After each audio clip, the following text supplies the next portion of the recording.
عبداللہ ابن مسعود رضی اللہ تعالیٰ عنہ فرماتے ہیں کہ نبی پاک صلی اللہ علیہ وآلہ وسلم ایک چٹائی پر سوئے ہوئے تھے۔ حضور صلی اللہ علیہ وآلہ وسلم اٹھے تو چٹائی کے نشان نبی پاک صلی اللہ علیہ وآلہ وسلم کے جسم پر تھے۔ ہم نے دیکھ کر عرض کیا، یا رسول اللہ، اگر اجازت ہو تو ہم آپ کے لیے کوئی بستر، کوئی بچھونا دیں، کوئی نرم بستر؟ تو نبی پاک صلی اللہ علیہ وآلہ وسلم نے اس وقت یہ جملے ارشاد فرمائے، مجھے دنیا سے کوئی مطلب نہیں، میری اور دنیا کی مثال تو ایسے ہے جیسے کوئی سوار کسی درخت کے نیچے سایہ حاصل کرنے کے لیے رکا، پھر وہ چلا گیا اور اس نے درخت کو وہیں چھوڑ دیا۔ نبی پاک صلی اللہ علیہ وآلہ وسلم کی زندگی پوری امت کے لیے ایک نمونے کی حیثیت رکھتی ہے، مگر افسوس ہم ان کی زندگی کی تعلیمات بھول چکے ہیں۔ ہم دنیاوی عیش و عشرت میں مگن ہیں، ہمارے حکمران بڑے بڑے محلوں میں رہنے کے عادی ہو چکے ہیں اور آخرت کے تصور کو بے معنی کر چکے ہیں۔ کدھر نبی پاک صلی اللہ علیہ وآلہ وسلم کی زندگی اور کہاں ہماری اور ہمارے حکمرانوں کی زندگی؟ ہمارا زوال اس بات کی نشاندہی کرتا ہے کہ ہم قرآن اور سنت سے دوری اختیار کر چکے ہیں۔ اب بھی ہمارے پاس موقع ہے، ہم اللہ سے معافی مانگیں اور اپنی زندگیوں کو درست راہ پر لانے کی کوشش کریں، ورنہ کہیں ہم بھی پچھتانے پر مجبور نہ ہو جائیں۔ آج یہی ہمارا موضوع ہے اور جو شرکاء ہیں اس گفتگو میں، اس آج کی نشست میں ہمارے ساتھ، ان کا میں آپ سے تعارف کروا دوں۔ ڈاکٹر محمد ظفر اقبال جلالی صاحب ہمیں جوائن کر رہے ہیں اسلام آباد میں، سربراہ ہیں جامعہ اسلام آباد کے اور چیئرمین اسلام آباد علماء کونسل انٹرنیشنل۔ بہت بہت شکریہ جلالی صاحب، آپ نے پروگرام کے لیے وقت نکالا۔ لاہور میں ہمیں جوائن کر رہے ہیں ڈاکٹر طاہر حمید تنولی صاحب، پی ایچ ڈی ہیں اقبال فلسفی، آپ کی اسپیشلائزیشن ہے قرآن سائنسز، تصوف اور اقبالیات۔ بہت بہت شکریہ ڈاکٹر طاہر صاحب آپ کا بھی، آپ نے ہمیں جوائن کیا۔ اور کراچی میں ہمیں مفتی محمد اکرام حسین القادری صاحب جوائن کر رہے ہیں، معروف مذہبی اسکالر ہیں اور ڈائریکٹر ہیں الاحیاء نیٹ ورک انٹرنیشنل کے۔ مفتی صاحب آپ کو بھی پروگرام میں خوش آمدید، بہت شکریہ۔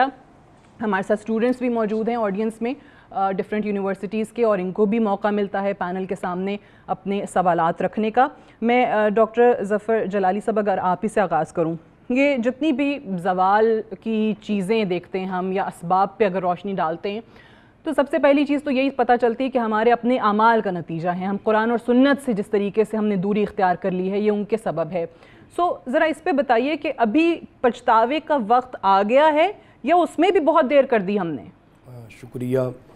آج کا موضوع بڑا فکر انگیز ہے اور میں سمجھتا ہوں ہم سب کے لیے، پوری ملت اسلامیہ کے لیے، بالخصوص اہل وطن کے باشندوں کے لیے یہ سوچنا بہت ضروری ہے کہ جو موجودہ صورتحال ہے اس میں کس حد تک ہم اخلاقی طور پر گراوٹ کا شکار ہو چکے ہیں، دین اسلام سے کس قدر دور ہو چکے ہیں، دین اسلام کی تعلیمات سے ہمیں شناسائی بھی نہیں ہے، جو ہم جانتے ہیں کچھ سرسری باتیں ان پر بھی عمل کرنا جو ہے وہ ہمارے لیے دشوار بن چکا ہے۔ ایسے حالات میں دین اسلام کی حقانیت، دین اسلام کی عظمت و شان، جس دین اسلام کے بل بوتے پوری دنیا پر اہل اسلام نے ایک غلبہ حاصل کیا، دن رات مسلمانوں کی افواج کے لشکر فتوحات کی خوشخبریاں لے کر آتے، جدھر مسلمان رخ کرتے فتح، نصرت اور کامیابی ان کا مقدر بنتی۔ آج وہ تاریخ ہماری نسل نو کو پڑھانے کی ضرورت ہے، سمجھانے کی ضرورت ہے کہ یہ کوئی سٹوری نہیں ہے، یہ محض خواب نہیں ہے، یہ ایک حقیقت ہے جو کہ باقاعدہ طور پہ امام الانبیاء تاجدار کائنات صلی اللہ علیہ وسلم نے عرب شریف کے ماحول میں، جہاں وہاں بہت سارے مشکلات تھی، جہالت کی وجہ سے بہت سارے مسائل تھے، لیکن نبی کریم صلی اللہ علیہ وسلم نے دین اسلام کا جب پیغام دیا، آقا حضور علیہ السلام کے پیغام کو پھر اتنی قبولیت ملی کہ دیکھتے دیکھتے ایک اسلامی ریاست مدینہ شریف کی صورت میں معرض وجود میں آ گئی۔ تو وہ لوگ جنہوں نے کامیابیاں حاصل کیں، جنہوں نے دین اسلام کو قریب سے سمجھا، قریب سے عمل کیا، اللہ نے ان کو عزت بھی دی، شان و شوکت بھی دی، ان کے نام سے تو سپر پاور کے حکمران بھی ڈرتے تھے، ان کا روب سپر پاور کے بادشاہان وقت کے دلوں میں بھی تھا، صرف اس لیے کہ انہوں نے اللہ تعالیٰ اور اللہ کے رسول صلی اللہ علیہ وآلہ وسلم کے احکام پر عمل کر کے دنیا کو دکھایا تھا۔ تو ان کے تو شب و روز انہی فتوحات کے غلبے حاصل کرنے کے لیے لشکر کی تیاری میں وہ مگن رہتے تھے۔ آج ہمارا حال ہے، ہمارے پاس سپاہ بھی ہو، ہمارے پاس لشکر بھی ہوں، ہمارے پاس ایٹمی طاقت بھی ہم ہوں، سب کچھ ہوتے ہوئے ہم شاید یہ سوچنے کے لیے عاری ہو گئے ہیں۔ تو اس کی بنیادی وجہ یہ ہے کہ ہمارے اندر سے وہ چیز ختم ہوتی جا رہی ہے، وہ احساس بیداری، احساس ذمہ داری ختم ہوتی جا رہی ہے، خود احتسابی ختم ہوتی جا رہی ہے، اور آج ہمیں آئینے میں جھانک کر اپنی ماضی کی روشن تابناک کو سمجھنے کی ضرورت ہے کہ مسلمانوں کا کتنا ماضی تابناک تھا، اس کو دیکھ کر اپنی مستقبل کی منصوبہ بندی کر کے آگے بڑھنے کی ضرورت ہے۔ اسی پہ ڈاکٹر طاہر صاحب، یہی جو ابھی یہاں پہ بات ہو رہی تھی، اسی کو میں آپ کی طرف لے کر آتی ہوں۔ مجھے بتائیے کہ یہی، کیونکہ اقبال کی شاعری، اقبالیات کی جب بات کرتے ہیں تو علامہ اقبال نے اپنی فارسی اور اردو کی کتنی ہی شاعری کے اندر مسلمانوں کی اس حالت کا ذکر کیا کہ کہاں تھے اور پھر دین سے دور ہو کر کیسے تاریکی میں چلے گئے۔ اس پہ بھی ذرا روشنی ڈالیں، اور پھر ساتھ ہی ساتھ نہ صرف ہماری اپنی زندگیوں سے، ہر چیز کے اندر سے انفرادی طور پہ، اجتماعی طور پہ نظام کو آپ دیکھ لیں، وہ نظام جس کے علامہ اقبال خلاف تھے، جس مغربی نظام کے، سودی نظام کے مخالف تھے، ان کی شاعری میں آپ کو ملتا ہے، وہی ہم نے آزمانے کی کوشش کی، اسی کو ایک الگ رنگ دے کر اپنانے کی کوشش کی۔ علامہ اقبال تو بڑے اس میں کلیئر تھے کہ جلال پادشاہی ہو یا جمہوری تماشا ہو، جدا ہو دین سیاست سے تو رہ جاتی ہے چنگیزی، ہم نے ہر چیز سے دین کو جدا کرنے کی کوشش کی۔ اس پہ ذرا روشنی ڈالیے گا پلیز۔ بسم اللہ الرحمن الرحیم۔ جی بہت شکریہ، آپ نے اپنے انٹرو میں بھی جن حقائق کی طرف اشارہ کیا، اور جو اس کا ہمارے پروگرام کا ٹائٹل ہے آج کی ڈسکشن کا، یہ بہت ہی ایک فکر افروز ٹاپک ہے، اور بہت کم اس کو اس انداز سے میڈیا کے اوپر اور جنرل ڈسکشنز کے اندر جو ہمارے نیشنل نیریٹیوز ہیں، ڈسکورسز ہیں، ان میں موضوع بحث بنایا جاتا ہے۔ یہ خوش آئند ہے کہ ہم تکمیل پاکستان کی بات کر رہے ہیں، اور بات کر رہے ہیں ان فنڈامنٹلز کے پرسپیکٹیو میں، ان تصورات اور ان نظریات کے پرسپیکٹیو میں جن کے ساتھ ہماری بقا وابستہ ہے۔ علامہ اقبال نے کہا تھا، کب ڈرا سکتا ہے غم کا عارضی منظر مجھے، ہے بھروسہ اپنی ملت کے مقدر پر مجھے۔ ملت اسلامیہ کا مستقبل کبھی بھی مایوسی نہیں ہو سکتا، اس کے سامنے صرف دو آپشن ہیں جس کی تاریخ توثیق بھی کرتی ہے، اور جو ہمیں اپنے فنڈامنٹلز سے یعنی قرآن مجید سے ملتے ہیں۔ وہ پرسپیکٹیوز اور وہ امکانات کیا ہیں؟ نمبر 1، ملت اسلامیہ کا غلبہ۔ نمبر 2، اگر ملت اسلامیہ کا کوئی حصہ اسلام سے اور قرآن کی تعلیمات سے ہٹ جائے تو پھر اس کا متبادل۔ وجہ یہ ہے، ہمیں یہ بات کبھی نہیں بھولنی کہ اسلام اور قرآن مجید کی تعلیمات اور قرآن مجید کا نظریہ مسلمانوں کا محتاج نہیں ہے، مسلمان اپنی بقا کے لیے اس نظریے کے محتاج ہیں۔ سورہ محمد کی آخری آیہ مبارکہ ہے، ان تتولوا یستبدل قوما غیرکم ثم لا یکونوا امثالکم۔ مسلمانوں، اگر تم نے میرا راستہ چھوڑ دیا، اللہ تمہاری جگہ نئی قوم لے آئے گا جو تم سے بہتر ہوں گے، وہ تمہارے جیسے نہیں ہوں گے۔ صرف فرق اتنا ہے، وقت ملتا ہے، مہلت ملتی ہے، اور جس وقت بھی ملت اسلامی کا کوئی طبقہ احساس ذمہ داری کے ساتھ کھڑا ہو جاتا ہے تو تائید خداوندی ان کی شامل حال ہو جاتی ہے، اور اگر وہ نہیں ہوتا تو پھر تباہی اور بربادی ان کا مقدر ہوتی ہے۔ میں 2 مثالیں دوں گا۔ اسپین آپ کے سامنے ہے، جہاں مسلمانوں نے صدیوں تک رول کیا، اور اسپین کو مغربی historian jewel of the world کہتے تھے۔ آج وہاں عمارتیں بتاتی ہیں، بلڈنگز بتاتی ہیں جہاں کبھی مسلمان بھی ہوتے تھے۔ سب کانٹیننٹ کو دیکھیں، 100 سال غلامی کا گزرا، جب مسلمان کھڑے ہو گئے، کوئی ان کے پاس اسلحہ نہیں تھا، کوئی دنیا کی طاقت نہیں تھی، علم بھی نہیں تھا، انہوں نے ایک الگ ملک بنا لیا اور دنیا کا سب سے بڑا اسلامی ملک بنا لیا۔ سوسائٹی اخلاقیات سے بنتی ہے۔ ہمارے لیڈرز کی کیا طاقت تھی؟ دور نہ جائیں، بانیان پاکستان کو دیکھ لیں، ان کی کیا طاقت تھی؟ ان کی طاقت ان کی اخلاقیات تھی۔ قائد اعظم کے کردار کو دیکھیں، علامہ اقبال کے کردار کو دیکھیں۔ میں آپ کو عرض کروں، علامہ اقبال، ابھی آپ نے دنیا داری کی باتیں کی نا، علامہ اقبال اس دور کے یورپ سے سب سے زیادہ پڑھے لکھے آدمی تھے، 5 ڈگریاں یورپ سے لے کے آئے، اور ساری زندگی کرائے کے مکان میں گزاری کیا۔ وہ پیسے نہیں اکٹھے کر سکتے تھے، وہ کما نہیں سکتے تھے، ان کے پاس کسی اپرچونٹی کی کمی تھی۔ وہ یورپ کی یونیورسٹیاں جوائن کرتے، وہ سب کانٹیننٹ میں بڑے بڑے عہدے انگریزوں سے لیتے، حتیٰ کہ انگریز نے منتیں کر کے ان کے نائٹ آؤٹ کا خطاب، سر کا خطاب، یا وہ سر کا خطاب تک نہیں لے رہے تھے۔ ساری زندگی انہوں نے قوم کے لیے وقف کی۔ قائد اعظم کی زندگی پہ آپ ان کا دشمن بھی یہ انگلی نہیں اٹھا سکتا کہ وہ کرپٹ انسان تھا. جب علامہ اقبال نے یہ کہا کہ میں جناح کو ریکمینڈ کرتا ہوں تو لوگوں نے پوچھا کیوں؟ فرمایا ہی از انپرچیزیبل، یہ وہ شخص ہے جسے خریدا نہیں جا سکتا. ٹھیک ہے، مجھے اجازت دیجیے گا یہی آگے گفتگو کو لے کر میں مفتی صاحب کی طرف بھی جاؤں. مفتی صاحب، ایک تو موریلٹی، اوبویسلی اس میں کوئی ڈاؤٹ ہے ہی نہیں کہ ہر انسان کو اپنے اندر سے شروع کرنا چاہیے، انٹروسپیکشن ہونی چاہیے، اپنے اندر جھانکیں کیا خامیاں ہیں. ساتھ ہی میرا سوال بھی لے لیجیے گا کہ جو ہم ٹاپک بعد میں بار بار بات کریں پچھتاوا، کہ اس میں 3 سٹیجز ہیں نا، کہ ایک انسان کو اپنی غلطی کا احساس ہوتا ہے تو پچھتاوا ہوتا ہے، دوسری سٹیج ہے توبہ کی، وہ تو اللہ بھی کہتا ہے شرک کے علاوہ تمام گناہ معاف کر دوں گا. پھر تیسری سٹیج ہے کہ آپ اپنی راہ کا تعین کرتے ہیں، صحیح راہ کا تعین کرتے ہیں، کورس کریکشن جس کو کہا جاتا ہے. سو اس جانب کیسے جایا جائے اگر واقعی پچھتاوا ہے، اپنی غلطیوں کا احساس ہے؟ بسم اللہ الرحمن الرحیم. سب سے پہلے بہت شکریہ آج کے اس خوبصورت عنوان کے ساتھ اس پروگرام میں مجھے مدعو کرنے کے لیے. بہت شکریہ. دیکھیے، پہلے تو میں ڈاکٹر طاہر حمید تنولی صاحب کی خوبصورت باتوں سے ہی استفادہ کرتے ہوئے چند ایک باتیں عرض کرنا چاہتا ہوں. بلا شبہ ڈاکٹر صاحب کی بات میں بہت دم ہے، بہت وزن ہے کہ خود احتسابی اس وقت تک قائم نہیں ہو سکتی کہ جس وقت تک ہم اپنی دین کی تعلیمات کے اس پیرائے اور اس ڈائمنشن اور اس جہت کو اختیار نہیں کریں گے کہ جو عمل اور کردار کا زاویہ، ڈائمنشن اور اس کی جہت ہے. آج اگر پوری دنیا میں مسلمان قسم پرسی کا شکار ہیں، یا ایک اعتبار سے یوں سمجھ لیجئے کہ یہ مسلمان اپنے آپ کو ظاہری طور پر ایک خطرے میں محسوس کرتے ہیں، تو اس کی وجہ یہ ہے یا تو فرائض کی ادائیگی میں یا پھر حقوق کے دینے میں ہمیں کہیں نہ کہیں کوئی نہ کوئی ہم سے نقص اور کمی وارد ہو رہی ہے. اور اسی وجہ سے ہم دیکھتے ہیں کہ وہ ہمارا عروج، ہمارا وہ وقار جو غرناطہ، اندلس، بغداد اور اس طرح کی عظیم سرزمین پر ہمیں نظر آیا، وہ آج ہمیں ملیا میٹ ہوتے ہوئے نظر آتا ہے. اسلام کی تعلیم ہمیشہ عروج کے لیے ہے، اسلام کی تعلیم عروج دلانے کے لیے ہے، اور دین اسلام کا بول بالا ہمیشہ کے لیے، اور قیامت تک کبھی بھی دین اسلام کی تعلیم کو پچھتاوا نہیں ہو سکتا. ہاں، اس سے روگردانی کرنے والے کو، اس سے اپنا چہرہ پھیرنے والے کو، یا دین سے بغاوت کرنے والے ضرور پچھتائیں گے، لیکن دین کے حقیقی خادم اور غلام آج بھی اسی طرح سے اپنا تن من دھن دین اسلام کے لیے قربان کرنے کے لیے آمادہ اور تیار ہیں.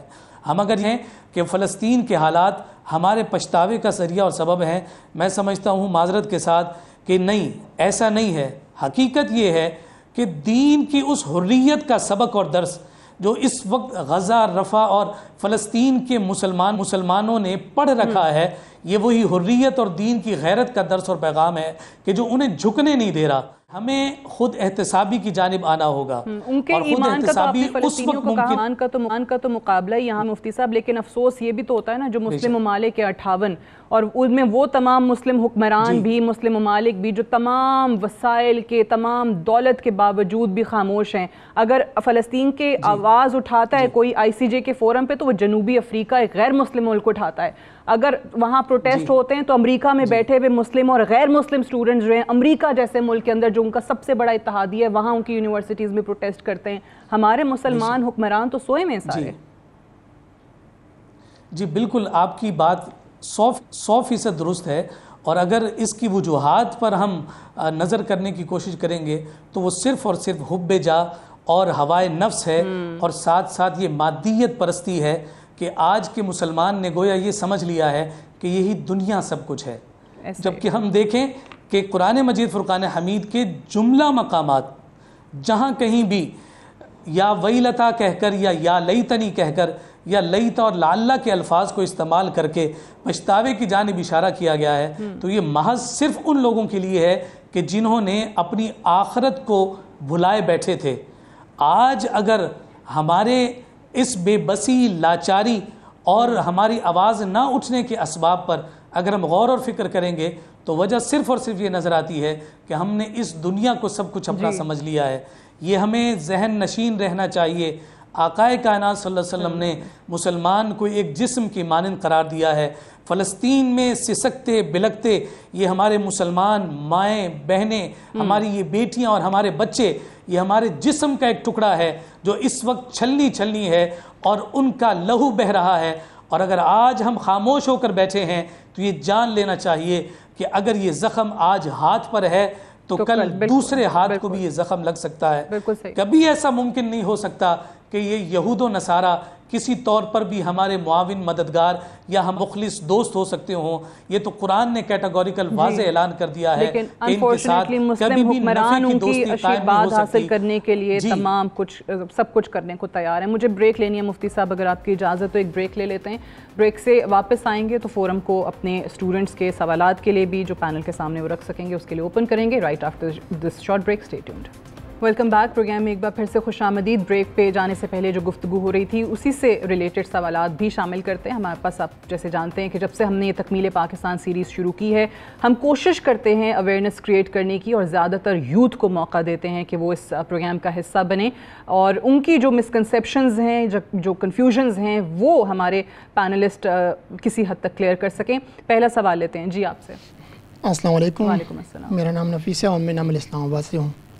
مفتی صاحب سے کویشچن ہے میرا کہ اگر آپ نے پہلے بات کی ہیں فتوحات کی جس طرح ماضی کی فتوحات تھی، اگر میں مثال دوں محمد بن قاسم کی، تو اس وقت کی جنگی آلات اور آج کی جنگی آلات میں بڑا فرق ہے نا. کیا ہم ایک ملک کے لیے آواز کیوں نہیں اٹھا سکتے جس طرح مسلمان ملک میں جو ہو رہا ہے جیسے کہ فلسطین میں، تو ہم کیوں اس ملک کے لیے آواز اٹھا نہیں سکتے ہیں؟ کیا ہماری ایمان کی کمزوریاں کوئی اور ریزن ہیں؟ ٹھیک ہے جی ڈاکٹر صاحب. آج کی موجودہ حالات میں نوجوان جو ہیں ہر دور کا ہی جو ہے وہ ایک قیمتی سرمایہ رہا ہے، اثاثہ رہا ہے. میں تو آج ایک آرٹیکل پڑھ رہا تھا اس موضوع پر کہ نوجوانوں کو کیا کرنا چاہیے، کیسے ان کی تربیت کی جا سکتی ہے. جی تو اس میں نے پڑھا کہ نبی کریم صلی اللہ علیہ وآلہ وسلم نے جب اسلام کی تعلیم کا پیغام دیا تو آغاز میں ہی جو لوگ نبی کریم صلی اللہ علیہ وآلہ وسلم کے دامن کرم سے وابستہ ہوئے، حلقہ اسلام میں داخل ہوئے، وہ تقریباً اکثر 40 سال سے پہلے کی عمر کے تھے. تو کوئی 20 سال کا ہے، کوئی 30 سال کا، کوئی 35 سال کا، حتیٰ کہ حضرت اسامہ بن زید اتنے بڑے کمانڈر بنے تو 17-18 سال کے. تو یہ نوجوان جو ہیں یہ بہت بڑا قیمتی اثاثہ ہیں. یہ اگر اپنا رول ادا کریں تو میں سمجھتا ہوں اگرچہ حالات کچھ بھی ہیں یہ حالات کا رخ بھی موڑ سکتے ہیں.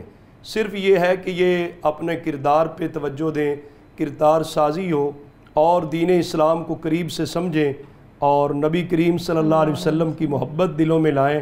صحابہ اکرام آل بیت رضی اللہ عنہم کا وہ حسین کردار جو ہے اس کو مد نظر رکھیں. تو میں سمجھتا ہوں کہ نوجوان آج بھی محمد بن قاسم کا کردار ادا کر سکتے ہیں. قیامت کے دن آقا حضور علیہ السلام نے فرمایا جن 7 قسم کے خوش نصیب لوگوں کو عرش خدا کا سایہ ملے گا جس وقت اور کوئی سایہ بھی نہیں ہوگا، ان میں سے ایک وہ نوجوان ہوگا شاب نشا فی عبادت اللہ، جس کی جوانی اللہ تعالیٰ کی عبادت، اللہ کی فرما برداری میں گزری ہو. اگر ایسا سہل نوجوان، نیک متقی پارسا نوجوان چند بھی ہو جائے تو معاشرے کے اندر انقلاب اور تبدیلی لانے کے لیے وہ کافی ہے. جی السلام علیکم، میرا نام اقرا عباسی ہے فرام اسلامک یونیورسٹی.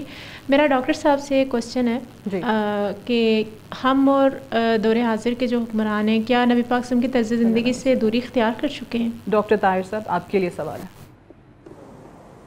جی بہت شکریہ. جی بالکل، جب آپ اس پہلو پہ غور کرتے ہیں تو اس میں دوسری کوئی بات نہیں ہے کہ ہم اس اسوہ حسنہ کے قریب نہیں ہیں جسے اللہ رب العزت نے ہمارے لیے نمونہ کامل بنایا ہے. اور جب مجھے موقع ملا تھا ابھی چند منٹ پہلے بات کرنے کا تو اس میں بھی میں نے اسی بات پہ فوکس کیا تھا کہ ہمیں بہت کلیئر انداز سے نسل نو کو بتانا ہے کہ اسلام سے وابستہ ہونے کا مطلب کیا ہے. دیکھیں ہم اس طرح کی بات کر رہے ہوتے ہیں اسلام سے وابستہ ہو جائیں، فتوحات ہو جائیں گی، یہ ہو جائے گا وہ ہو جائے گا. نئی نسل آپ سے بڑا کیٹیگوریکلی پوچھنا چاہتی ہے کہ میں کیسے وابستہ ہوں اسلام کے ساتھ. کون سے ایسے رول ماڈلز ہیں سوسائٹی کے اندر جو اسلام سے وابستہ ہیں اور وہ دنیا میں اسلام کے لیے غیر معمولی پیش رفت کا باعث ہیں. دیکھیں نا، جب میں کوئی تھیسس پٹ اپ کرتا ہوں نسل نو کے سامنے تو وہ اس کا پریکٹیکل پریسیڈنٹ دیکھنا چاہتے ہیں، عملی نمونہ دیکھنا چاہتے ہیں. تو خود یہ جملہ بڑا مبہم ہے کہ ہم اسلام پہ چل پڑیں جی یہ ہو جائے گا، اللہ اور رسول کی اطاعت کریں یہ ہو جائے گا. تو ہمیں کیٹیگوریکلی بتانا ہے کہ آپ کس طرح اللہ اور رسول کے قریب ہو. ابھی 10 محرم گزرا ہے، 10 محرم میں ہم ایصال ثواب کی تقریبات کرتے ہیں اور کرتے ہیں. میں بازار گیا، مجھے چکن ڈبل قیمت میں ملا عام دنوں کی نسبت. اب آپ تصور کریں یہ کیا کلچر ہے. بالکل. ہم ایسے مواقع پہ رمضان کے مبارک دنوں کے اندر قیمتیں ڈبل ٹرپل کر دیتے ہیں. اب یہ وہ چیزیں ہیں جو ایک لٹمس ٹیسٹ ہے ہماری موریلٹی کا کہ ہم اللہ اور رسول کو ہم نے کہاں رکھا ہوا ہے, ہماری اللہ اور رسول کے ساتھ وابستی کہاں ہے. ایک طرف ہماری رمضان المبارک کے اندر مسجدیں بھری ہوتی ہیں, بالکل, دوسری طرف ہماری نگاہیں غریب لوگوں کے جیبوں پہ ہوتی ہیں. مجھے بتائیں کس دینی اتھارٹی نے اس کو موضوع بنایا ہے اپنے خطبات کے اندر؟ کون ایسا پیر طریقت ہے, کون ایسا شیخ الحدیث ہے جو یہ فتویٰ جاری کر دے جس نے کرپشن کی ہے, جس نے 2 نمبری کی ہے, جس نے ملاوٹ کی ہے, جس نے قیمتیں زیادہ کی ہیں, کل سے میری مسجد کے اندر میرے پیچھے نماز پڑھنے نہ آئے؟ کسی نے کیا ایسا؟ میں عرض کرتا ہوں یہ بڑے طرح کا ایک ہیں. ہم نے مسئلے کو پکڑنا ہے. دیکھیں دیوار کہاں سے ٹیڑھی ہے, ٹھیک ہے, ورنہ آپ باتیں کرتے رہیں گے اور اہل باطل آپ کو مارتے رہیں گے اور آپ کو گاجر مولی کی طرح کاٹتے رہیں گے. ٹھیک ہے, مجھے بریک لینی ہے مفتی صاحب, اگر آپ کی اجازت تو ایک بریک لے لیتے ہیں right after this short break. Stay tuned. Welcome back programme میں ایک بار پھر سے خوش آمدید. مفتی صاحب کے لیے سوال. السلام علیکم. عبدالسمیع عباسی نام ہے میرا, نمل سے میرا تعلق ہے. مفتی صاحب سے میرا یہ کوشچن ہے کہ ہم فلسطین کی کس طرح مدد کر سکتے ہیں؟ اگر ہم فنڈ دیتے ہیں تو پاکستان کو خطرہ گرے لسٹ میں چلا جائے گا. اگر ہم ان کے لیے پروٹیسٹ کرتے ہیں تو ہمارے اوپر 302 اور اینٹی ٹیررسٹ کے ہمارے اوپر FIR ہو جاتی ہیں. اور اگر میڈیا تو ہمارا کوئی ساتھ نہیں دے رہا, کوئی نہیں کر رہا, کوئی میڈیا اس کے اوپر فلسطین کے اوپر, تو ہم کس طرح مدد کر سکتے ہیں؟ مفتی صاحب بہت خوبصورت سوال ہے, اور یہ ایسا درد دل ہے کہ جو اس وقت ہر نازک مزاج اور حساس دل رکھنے والا مسلمان یہ سوال اپنے دل میں لیے بیٹھا ہے اور اس کا جواب کسی کو نہیں مل رہا. بلا شبہ اس وقت چونکہ ہم ایک ظاہری طور پر تو گلوبل ولیج میں رہ رہے ہیں, لیکن اس گلوبل ولیج میں رہنے کے باوجود ہمارے مسلمان بھائیوں تک رسائی اس قدر مشکل کر دی گئی ہے کہ ہم ہاتھ پر ہاتھ دھرے بیٹھے ہیں اور منتظر فردا ہیں. یہاں میں اپنے اس نوجوان کو جہاں عدیہ تبریک و تحسین پیش کروں گا کہ کم از کم یہ سوال ہمارے نوجوانوں کے ذہنوں میں جنم تو لے رہا ہے, وگرنہ جس انداز میں ہم فکری طور پر اور نظریاتی طور پر بانجھ ہو چکے ہیں, وہاں اس تصور اور اس احساس کا بیدار ہونا بھی ایک گویا کہ اعلاء کلمت الحق کا ذریعہ ہے. میں یہ سمجھتا ہوں کہ فلسطین کے مسلمانوں تک اپنی مدد اور نصرت پہنچانے کے لیے ہر فرد اپنی ڈومین اور اپنی ذات کے اعتبار سے کام کر سکے گا. ہماری ذمہ داری اس وقت جو بن رہی ہے وہ یہ ذمہ داری ہے کہ ہم اپنے گرد و پیش میں رہنے والے افراد اور اپنے ماتحتین کے درمیان اس شعور کے احساس کو بیدار کریں کہ یہ مسلمان بھائی جو اس وقت کٹ رہے ہیں, مر رہے ہیں, یہ کوئی پرائے نہیں ہے, یہ ہمارا ہی حصہ ہیں, ہمارے جسم کا ٹکڑا ہے.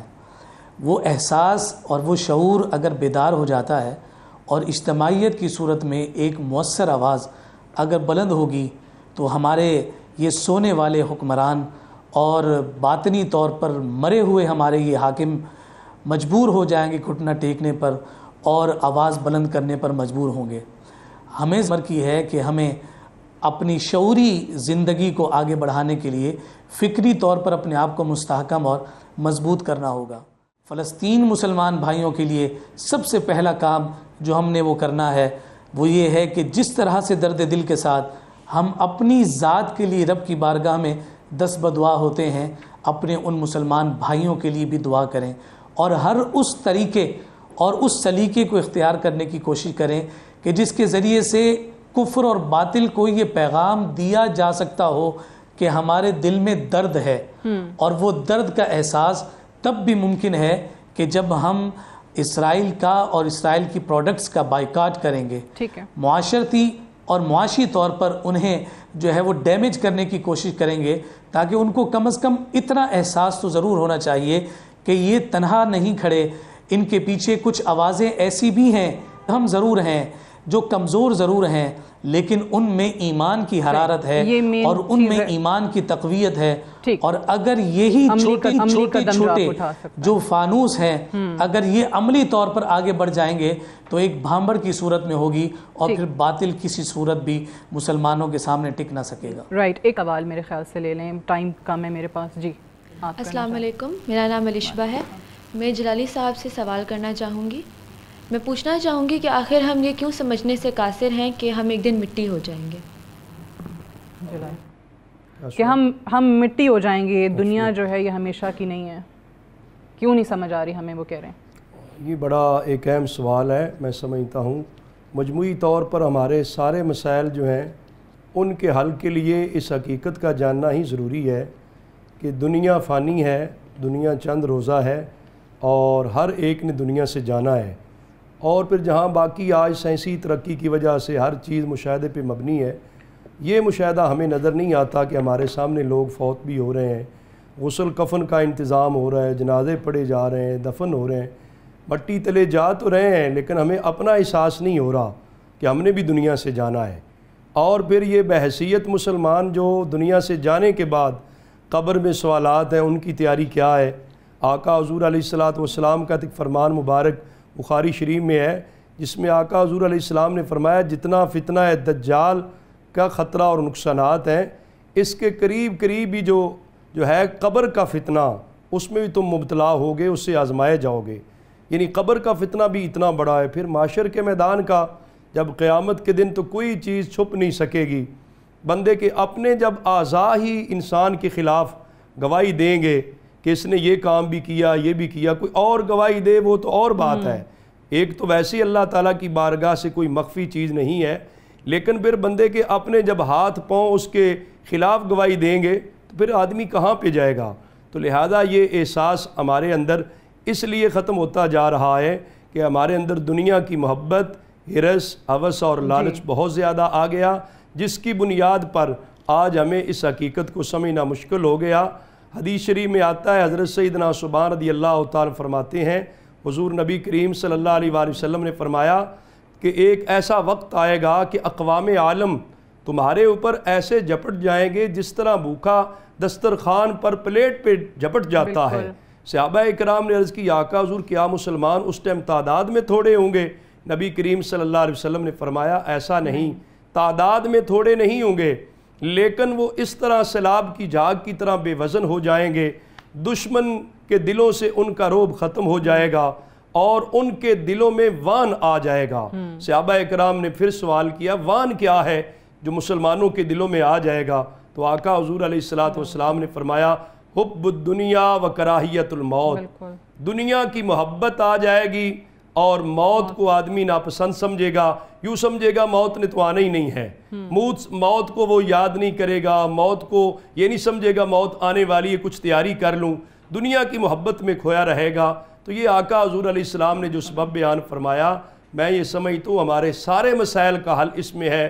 آج دنیا کی ہرس, ہوس اور لالچ جو ہے, اقتدار کا لالچ ہو یا عہدہ اور منصب حاصل کرنے کا لالچ ہو یا مال بٹورنے کا لالچ ہو, کوئی بھی لالچ ہے, اس مفادات کی وجہ سے ہم حقیقت سے دور ہو گئے اور حقیقت کو سمجھنے سے عاری ہو گئے, اور ہمیں یہ بھی یاد نہ رہا کہ ہم نے مرنا بھی ہے, جبکہ دنیا چند روزہ ہے, آخر کار اللہ کی بارگاہ میں پیش ہونا ہے.